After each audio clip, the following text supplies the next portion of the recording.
आणि माऊलींचं दर्शन घडवलं त्या तांबे सरांच्या बद्दल मी ऋण व्यक्त करतो.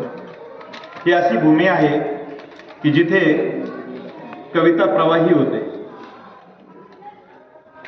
ही तीच भूमी आहे की ज्या भूमीनं महाकवी संत ज्ञानेश्वरांचा पहिला हुंकार, पहिला शब्द या भूमीने ऐकला. त्या भूमीमध्ये कविता सादर करताना एक आनंद होतो आणि विस्मय देखील वाटतो. मंचावर अनेक नामांकित कवी आहेत, सर्व आदरणीय आहेत, सर्व समोर एक कवी आहे. सर्वांच्या प्रती देखील मी ऋण व्यक्त करतो, कारण आपण ज्या काही कविता वगैरे लिहितो, वाचतो, यामध्ये आपण या संतांचंच ऋण व्यक्त करत असतो. म्हणून कितीही आपल्या तरल संवेदना असल्या आणि सौंदर्याचं आपल्याला कितीही भान असलं तरी सुद्धा आपली प्रामुख्यानं कविता सामाजिकतेच्या अंगानेच जात असते. मी कविता सादर करतो, फार काही निवेदन विवेचन न करता. कवितेचं नाव आहे सप्ताह. गावोगावी अखंड हरिनाम सप्ताह आपले होत असतात, आपण घालत असतो. त्यानिमित्तानं चांगलं काही ऐकत असतो. तर ही कविता आहे, कवितेचं नाव आहे सप्ताह. आणि यामध्ये काही तुम्हाला वावगाव वाटलं तर ते आमच्या गावचं आहे, तुमचं इतकं तसं नसेल पण कदाचित. येथे भाडे करू वाजविती टाळ, येथे भाडे करू वाजविती टाळ, विठ्ठलासी नाळ कोठी त्यांची. येथे भाडे करू वाजविती टाळ, विठ्ठलासी नाळ कोठी त्यांची.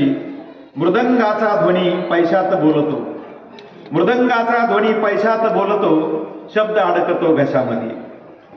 घेऊन या दाम करीती कीर्तन, घेऊन या दाम करीती कीर्तन, व्यवहारी वर्तन चाले शुद्ध.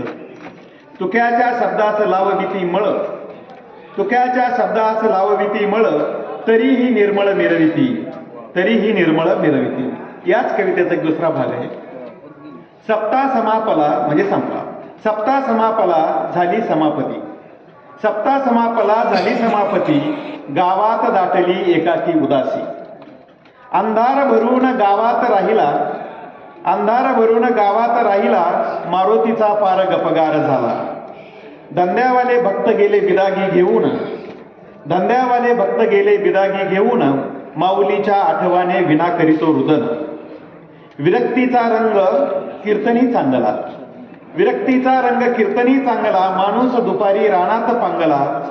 आठवड्यात कामधामी राणी वाढले डोंगर, आठवड्यात कामधामी राणी वाढले डोंगर, विठ्ठलाच्या विटेखाली खोल बुडाले पामर, खोल बुडाले पामर, खोल बुडाले पामर. धन्यवाद. खूपच सुंदर आणि परखड शब्दांमधली ही कविता.